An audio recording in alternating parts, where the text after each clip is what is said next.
NASA hiding. A few days ago at 11 a.m. Central Time, the live feed from the International Space Station suddenly went black, or they cut to their slate with a bunch of text. We're experiencing some problems here after some sort of a craft, something just floated by, some sort of an unidentified craft to many of us, flew right by the International Space Station. So you can see it right here. And you can hear, of course, the voices of the International Space Station. Absolutely. I will not do anything inside the work volume. Now watch here on the right side of your screen. Excellent config. You're very welcome. And just to kind of smooth things over when we do.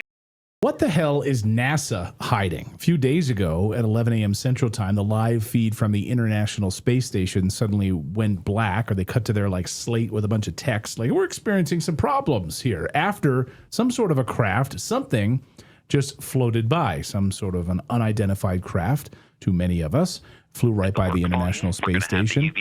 So you can see it right here. And you can hear, of course, the voices of the International Space Station. Absolutely. I will not do anything inside the work volume. Now watch here on the right side of your screen. Excellent config. You're very welcome. And just to kind of smooth things over when we do come back, KU, you'll be on Space to Ground 3 for your ops today with Shankini. There you go. Keep sliding over. And then 3 with Shankini. Thanks. And then reappears. Now, according to reports, there's a black spot in the frame there. So when things move in the middle of that area, things do disappear. That's not an anomaly. That's actually part of the camera. But there it goes, floating by. What the heck is that? And then I think just shortly after that, then NASA cuts the feed and puts up their slate. It says, sorry, nothing more to see here. But this is just, one incident among many. So this isn't an isolated thing here. Our next guest, Justin Robert, has been calling out NASA's BS and lies for years in Florida. Here he is in front of the Brevard County Commission. Watch. Good afternoon, commissioners. Today I'd like to bring to your attention a potential fraud on an enormous scale happening in your county. There's now clear evidence of NASA using numerous methods to grossly mislead the public about astronauts being on the International Space Station.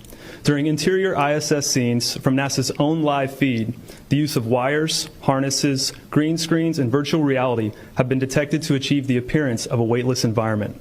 Examples of this include astronauts fading in and out of the screen, green screen glitches, grabbing objects that aren't really there, pulling on invisible wires, getting tangled in their harnesses, and even astronauts appearing out of thin air. This begs the obvious question. If they're really up there, why are they using Hollywood techniques to fake the footage? Great question. Justin joins us now. Thank you, Justin, for, first of all, I love that you're trying to bring awareness to this and call out NASA's fraud. But first, before we get into all of that, just your response to seeing this feed cut once again after some object floats by that they won't tell us what exactly it is. Yeah, absolutely. Thanks for having me. When I see it, it's hard for me to take anything serious from NASA based on the conclusions I've come to over the years. But they very may well have caught something foreign in the sky and then cut the feed. But we have to wonder, is this our own government stuff? Is this an actual unidentified flying object of other beings? Or is NASA just continuously distracting us with space stories? Was that feed even real? It's a little tough to even tell, right? And like I said, when we've caught them filming spacewalks underwater, using their interior shots look like they're filmed in a studio, hanging from harnesses, I have to wonder what they're ever showing us. A lot of us have come to the conclusion that ISS live feed is just a high-altitude plane with a fisheye lens. It would be very easy to just send that thing up quite high, not quite 250 miles, and just constantly stream us something back. I do not believe that there are human beings on a space lab flying 17,500 miles an hour, 250 miles above our head. So I guess my question is, because I'm wide open to all of this. Hell, I mean, in my studio, I've got a damn Sasquatch picture over my shoulder here in the studio. So there it is. Yeah.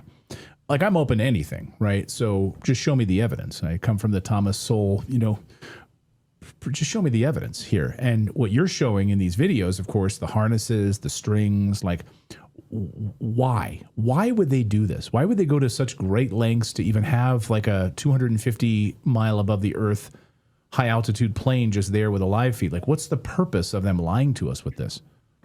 Well, it appears around the 50s, Admiral Byrd went exploring Antarctica. And it's funny that you were talking about cutting through the ice in the Arctic earlier, but I think they found something down in Antarctica. He talked about a continent the size of America, not of ice, green and lush, that no one had ever seen before. So I think they could be potentially hiding other continents, resources.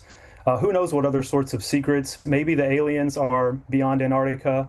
I'm not sure, but that was when they created the Antarctic Treaty. That was when they shut it all down, and all the countries that are at odds with each other do agree that no one's allowed to explore Antarctica independently. So it's a pretty big secret that we can look past World War III issues and say, okay, no one's going down there to mess with those penguins, right, as they tell us. And then they create NASA in the same decade. And I truly believe that they're hiding our true history, where we live, what this place looks like, and that we're not some necessarily in an endless void of space, and we could be the center of this intelligent design. And it's really just to keep our focus on outer space above us when potentially there could be outer lands. You know, I liken it to the Truman Show. Truman was very hard to control once he started getting curious and finding out that there was more out there. If they wrapped our world around the ball and just told us there was nothing else, and if you go around in the same direction, you'll hit your starting point, no one's ever going to go looking for the perimeter or the fence or the Antarctic ice wall. And that's what I think they're keeping from us by basically busy work and funneling trillions of dollars for black budget money for who knows what, and just wringing out water and space. I always ask people, you know, how long have they been up there and what benefit have they brought to your life or humanity? No one can really name anything except billions of trillions of dollars per year to take pictures that a lot we've proved are fake. And why are we up there faking this and doing this charade? That is the big $1 million question. And I can only speculate, which is what I just did for you.